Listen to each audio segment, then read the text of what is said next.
काळी काळी काजळी येरी रेख जूं काळी काळी काळी काजळी येरी रेख जूं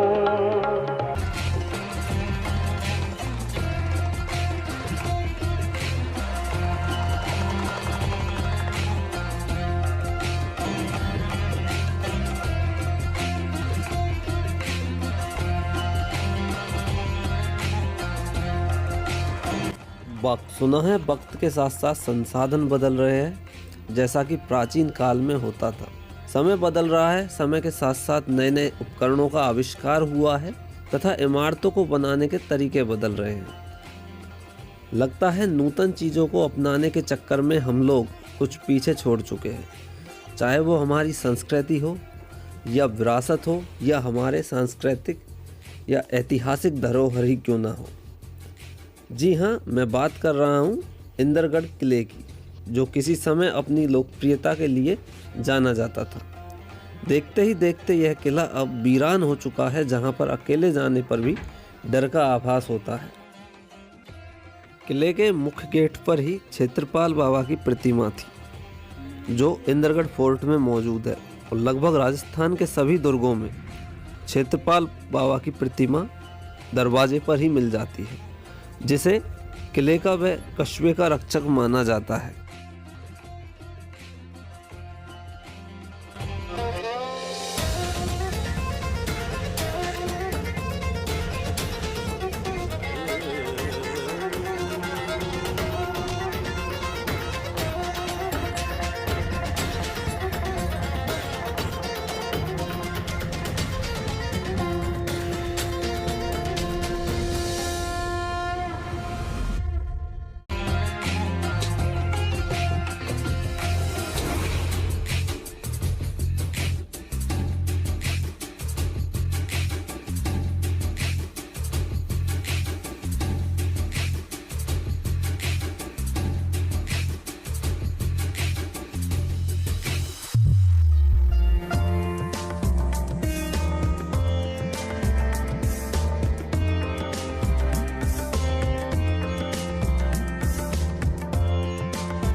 हेलो फ्रेंड्स, स्वागत है आपका एक बार फिर हमारे नए ब्लॉग में।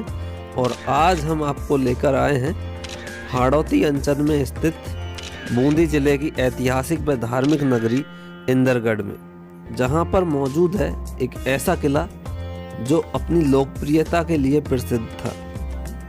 जी हाँ, मैं बात कर रहा हूँ इंदरगढ़ किले की। इंदरगढ़ का किला लगभग 17वीं शताब्दी में बनवाया गया है। इस किले का निर्माण राव राजा इंद्रसाल सिंह ने करवाया। यहाँ पर मौजूद भित्ति चित्र पर्यटकों को अपनी ओर आकर्षित करते हैं तथा इस किले की शोभा बढ़ाते हैं। यह इस किले का मुख्य गेट है, जहाँ से अंदर की तरफ किला बना हुआ है।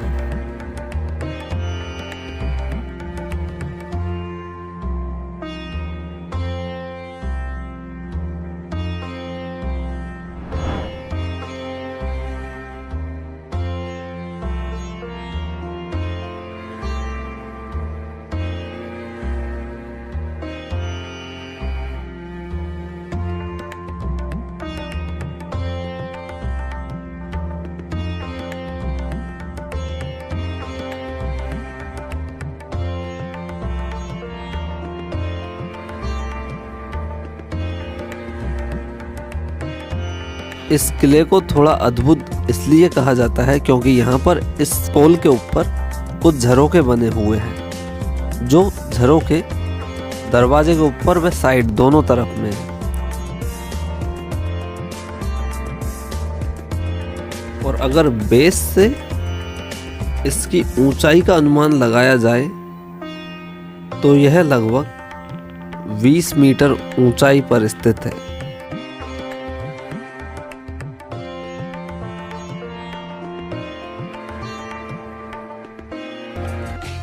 ये लीजिए, अब आ गए जी हम मुख्य प्रांगण में, जिसे सभागार कहा जाता है।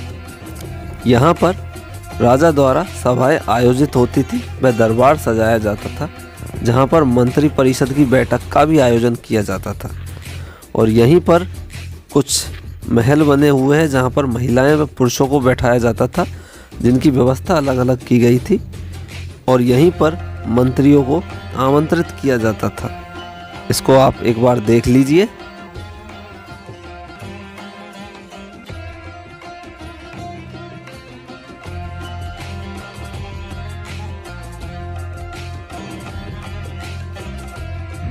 अब ऊपर की तरफ चलते हैं इन सीढ़ियों से। ऊपर कौन कौन से स्थान हैं उनके बारे में जानेंगे।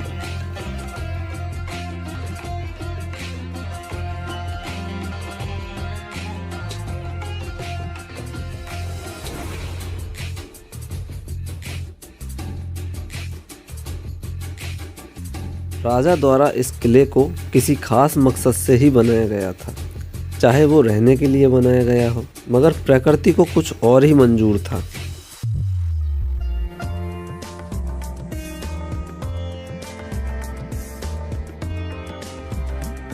और अभी हम मौजूद हैं इस किले की शोभा बढ़ाने वाली बारहद्वारी के अंदर, जिसे बारहद्वारी कहा जाता है। यह मुख्य गेट के ऊपर ही है, जो एक बार आप इसकी झलक देख लीजिए। और बारहद्वारी से ही इस रास्ते से सकड़ा रास्ता है, इससे होते हुए पहुंच जाते हैं शीश महल की तरफ।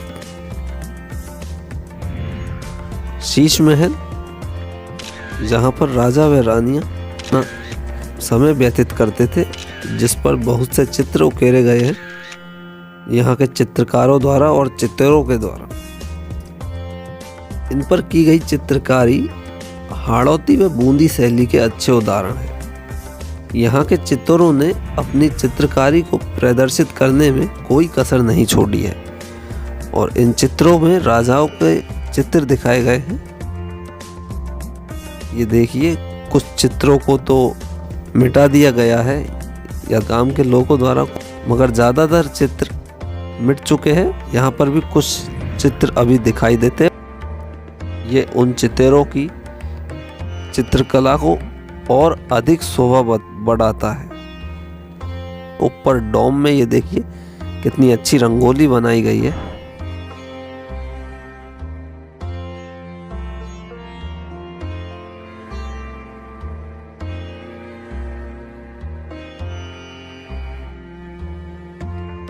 यहाँ पर दो शीश महल है, एक का गुंबद धंसा हुआ है और एक का गुंबद उभरा हुआ है। यहाँ पर भी चित्रकारी देखने को मिलती है, बस एक काम इनको भिन्न बनाता है, वो ये कि इसके गुंबद में कांच की चित्रकारी की गई है। साथ ही यहाँ पर हरे भरे खेतों को दर्शाया गया है और घोड़े लिए हुए राजाओं को दर्शाया गया है।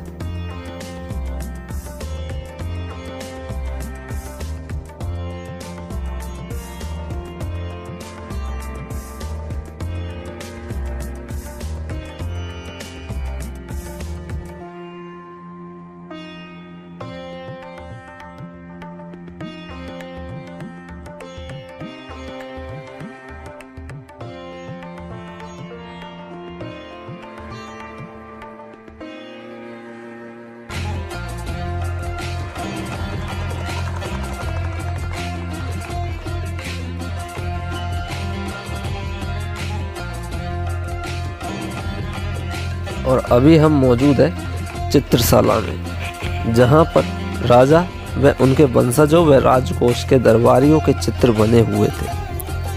अभी देखने पर ये चित्र मिटा दिए गए हैं। यह पूरी चित्रशाला चित्रों से भरी हुई थी, जो देखने पर बहुत अच्छी प्रतीत होती थी, मगर इन दीवारों को बिल्कुल खाली कर दिया गया है चित्रों से, जो आप देख सकते हो।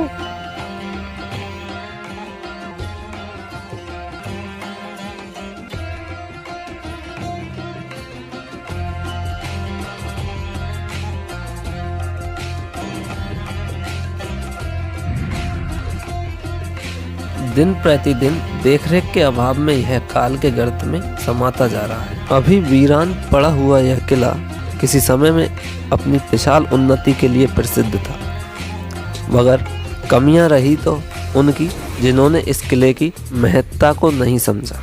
यह किला काफ़ी रहस्यों से भरा है, क्योंकि यहाँ पर हर बिल्डिंग पर, हर मंजिल पर जाने के लिए सीढ़ियाँ लगी हुई है। सीढ़ियाँ चारों तरफ से हैं, जहाँ पे हम खुद भूल जाते हैं कि किस सीढ़ी से आए थे, किस से जा रहे हैं। सीढ़ियों की भूल भुलैया के लिए यह किला जाना जाता है।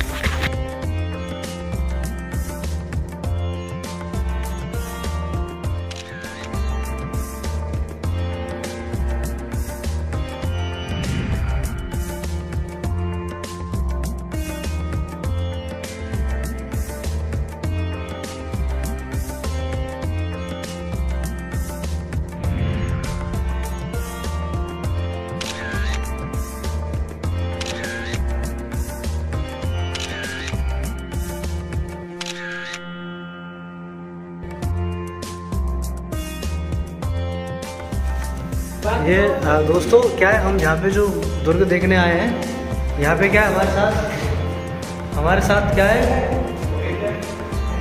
एक हिप्पोपोटेमस भी आ गया है। ये दोनों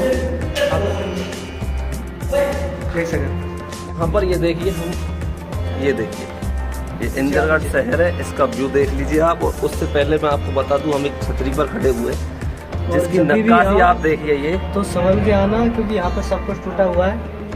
ये देखिए, और यहाँ पे देखिए, ये घंटियाँ बनी हुई है। यहाँ पे ताम्रपत्र आमलक जिसे बोला जाता है, यहाँ घड़े बने हुए, ये देखिए। और ये यहाँ की जो कारीगरी है उसको दर्शाता है। और जो मुख्य बात है इस दुर्ग की, वो ये है कि यहाँ पर भगवान गणेश की एक मूर्ति बनाई हुई है, ये देखिए। और कभी भी यहाँ आओ तो संभल कर ही आइएगा, क्योंकि यहाँ पर टूटा हुआ है ज़्यादातर हिस्सा, तो इसको देखें तो कभी सही तरीक़ा से। और एक जो अच्छी चीज़ यहाँ पर आपको दिखाते हैं हम, ये देखिए, ये घोड़े और हाथी बने हुए हैं यहाँ पर छतरियों पर, ये देखिए। चलिए, सचिन, नवीन और पंकज, और मैं तो आपका प्यार, हमारा ब्लॉग जरूर सब्सक्राइब करें। और आपको दिखाएंगे यहाँ के पूरे फोर्ट को। 2 पार्टों में वीडियो बनेगी, तो प्लीज़ लाइक शेयर कमेंट जरूर करना।